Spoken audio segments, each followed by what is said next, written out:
Cricket पे आए जरा दुखड़ा अपना शेयर कर लेते हैं क्योंकि पाकिस्तान ने T20 सीरीज में वाइट वॉश शिकस्त से ऑस्ट्रेलिया के खिलाफ जो वनडे सीरीज हम जीते थे ना, उसका मज़ा अब थोड़ा सा डैम्पन कर दिया है। और तीसरे और आखिरी T20 मैच में भी मेज़बान ऑस्ट्रेलिया ने पाकिस्तान टीम को आउट क्लास कर दिया और ये पहली बार हुआ है कि 3 मैचेस की सीरीज में ऑस्ट्रेलिया ने पाकिस्तान के खिलाफ क्लीन स्वीप किया। ये पहली बार हुआ है बाय द वे, कोई एक तो जीत ही जाते हैं। खैर एनीवे, कौमी टीम जो है वो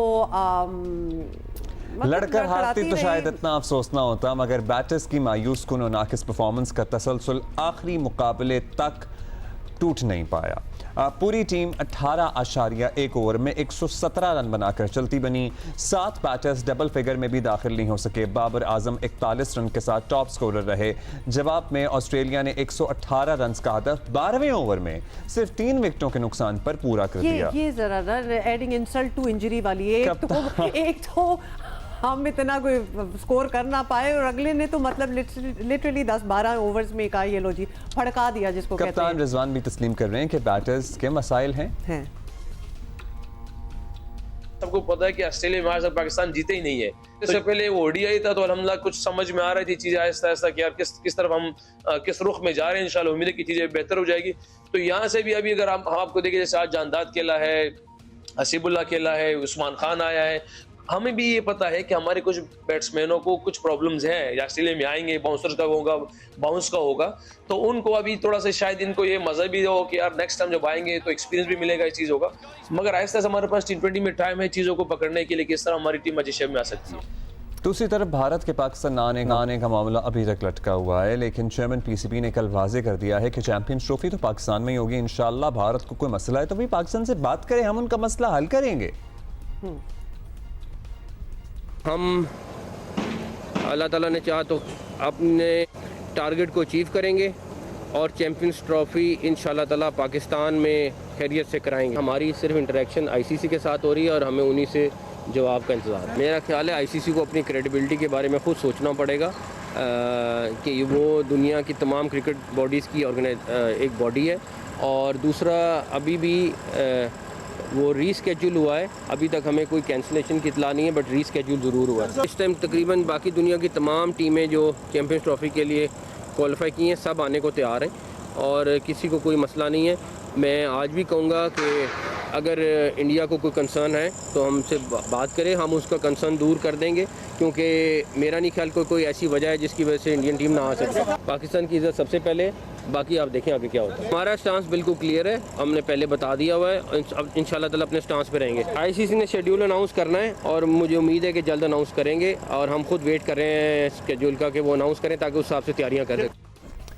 अच्छा, साथ ही आपको बता दें कि चैंपियंस ट्रॉफी से पहले कल एक और पेशरफ्त ये हुई है कि पीसीबी ने आकिब जावेद को बुरी तौर पर पाकिस्तान वाइट बॉल टीम का हेड कोच मुकर्रर कर दिया है और मुस्तकिल हेड कोच जो है उसकी सिलेक्शन का अमल जो होगा वो चैंपियंस ट्रॉफी के बाद ही इस किस्म की चीज़ें होंगी।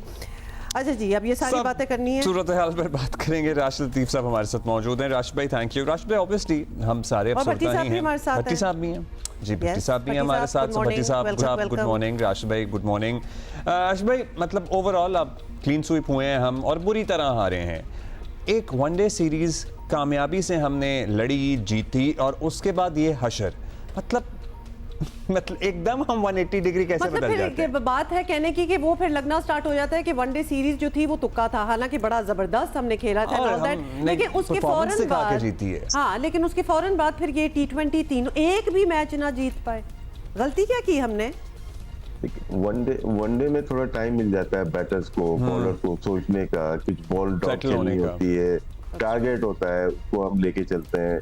इसमें हर दूसरी बॉल के बाद आपको हिट लगानी है। कुछ नए प्लेयर्स थे जिसका बाउंस का नजर आया, हमें सबको नजर आया, तकरीबन सारे बाउंसर पे टारगेट किया, उनके शोल्डर हाइट, उनके हेलमेट के हाइट पे बॉल की गई।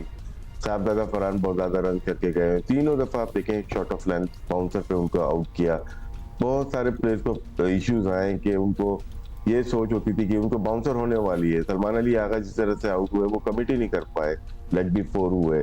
तो हमारी गलतियां इसमें है कि हमने बहुत ज्यादा यंग प्लेयर खिलाए। T20 फॉर्मेट में थोड़ा एक्सपीरियंस चाहिए होता है, हमें आमिर जमाल को इसमें रखना चाहिए था, हमें साइम अयूब को रखना चाहिए था। 2-3 ऐसे प्लेयर्स होते जो कि काफी अरसे से टीम के साथ चल रहे हैं, ये नहीं कहते कि सबको ही ले लेते, लेकिन इन प्लेयर्स को रखना चाहिए था। बाउंसर अब जो प्रैक्टिस का रुझान हमारे यहाँ है पाकिस्तान में, ये खाइफ होते हैं कि हम लो बाउंस पे प्रैक्टिस करें, और जब आपको प्रैक्टिस कराई जाती है बाउंसर की तो आप अवॉइड करते हैं कि लग जाएगी, आगे मैचेस है।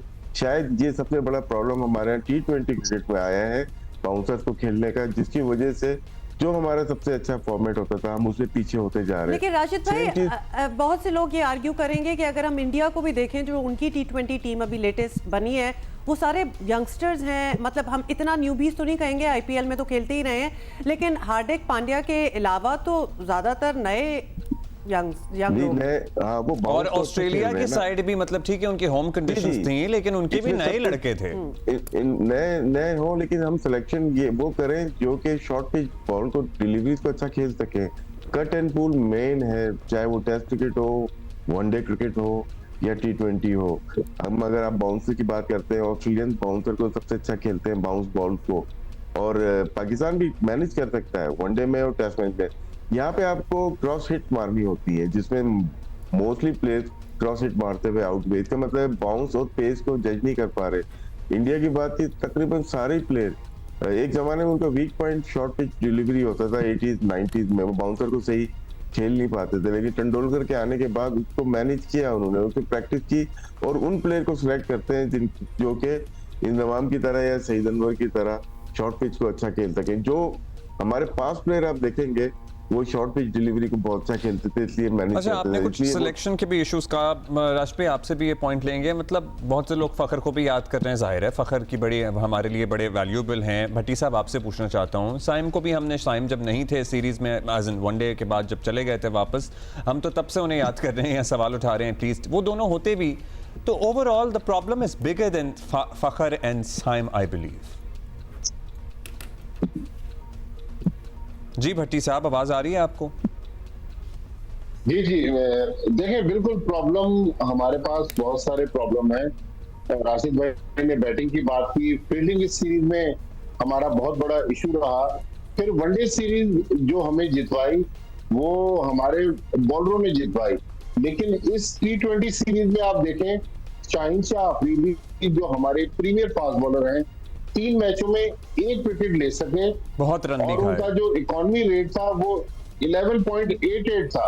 हारिस रऊफ उन्होंने 5 विकेट जरूर दी, लेकिन उनका इकोनॉमी रेट जो था वो 10.80 था।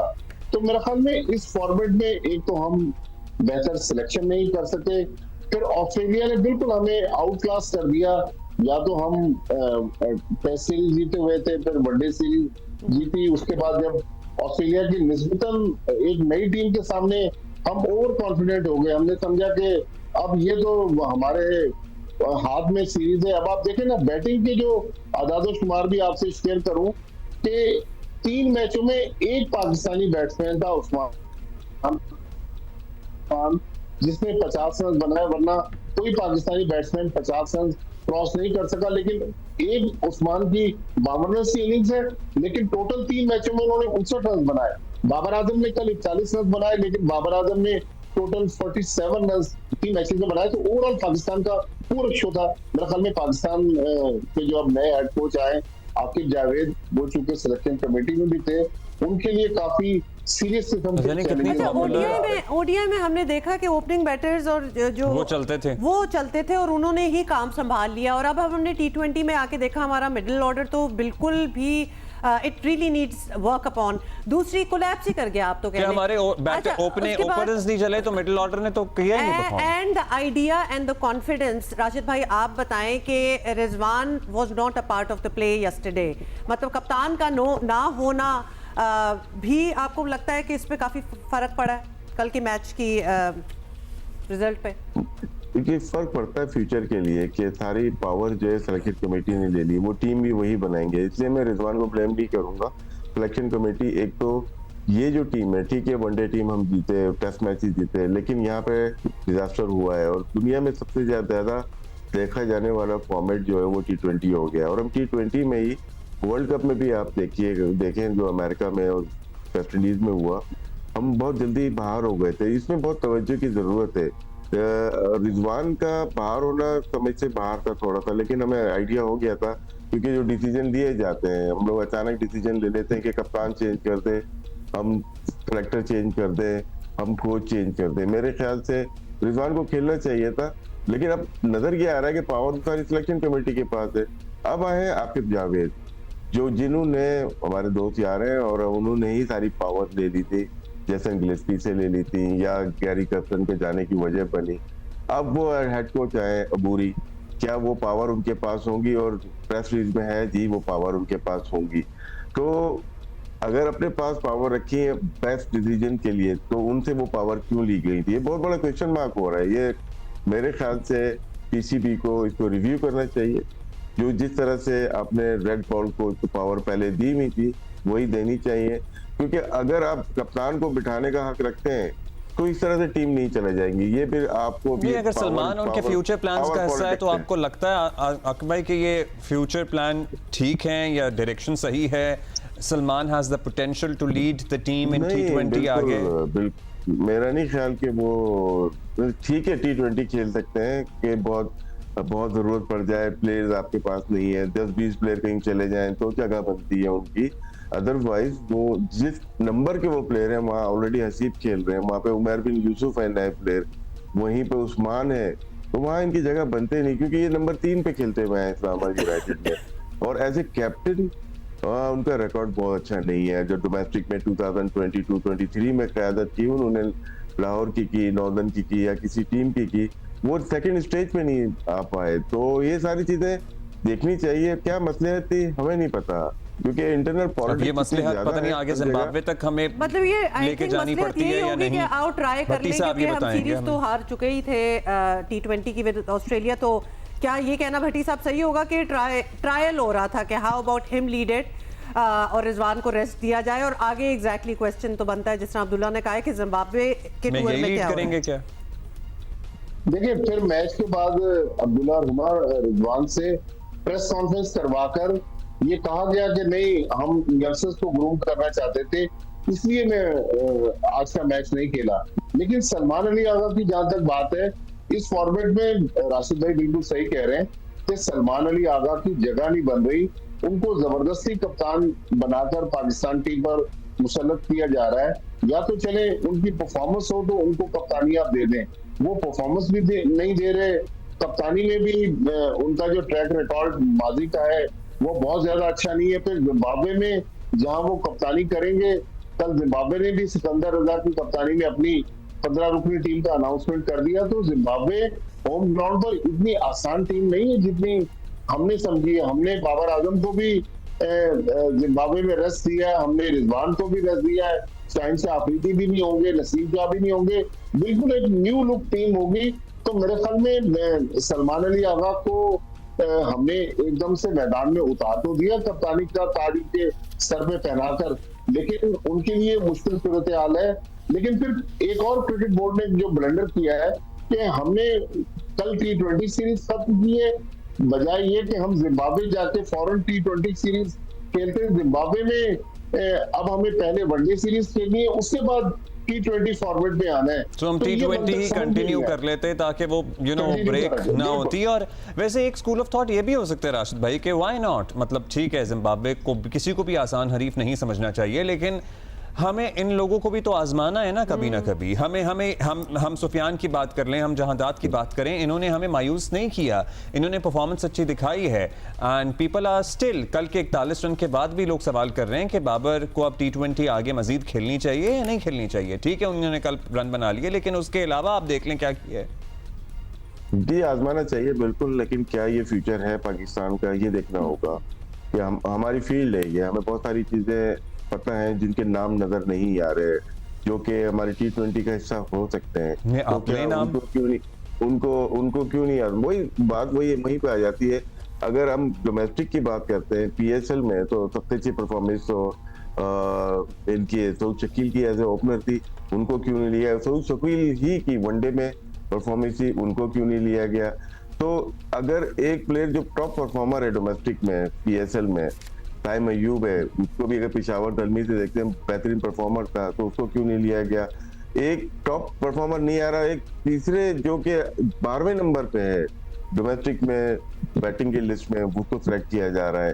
तो सवाल तो उठते हैं, क्योंकि जिम्बाब्वे जाना है तो मैं ये नहीं कहता कि आप सभी को ले लो, अब्दुल्ला शफीक को आप दोबारा ट्राई कर सकते थे, यार ये प्लेयर है, फखर का नेमो बदल हो सकता है, ये वैसे नहीं टेम्परेरी तौर पे साइम अय्यूब हो सकता है, सऊद शकील हो सकता है, और दूसरे फखर जमान को आपने सजा दी हुई है, ठीक है, लेकिन क्या उसके बगैर आपकी T20 के फॉर्मेट में जो टीम खेल रही है वो कंप्लीट लग रही है? नहीं, मेरा नहीं ख्याल कि फखर के बगैर जब तक वो हैं अवेलेबल हैं खेल सकते हैं तो उनको जल्दी से बिल्कुल आजमाना चाहिए। जी बिल्कुल, जल्दी से भट्टी साहब ये भी बता दें कि आपको लगता है कि ये जो जिक्र हो रहा है सऊद शकील या साइम अय्यूब वगैरह के, ये चेंजेस हम जिम्बाब्वे क्या जो सेटअप होगा उस टीम में देखेंगे या फिर जो है वो ही जाएगा आगे?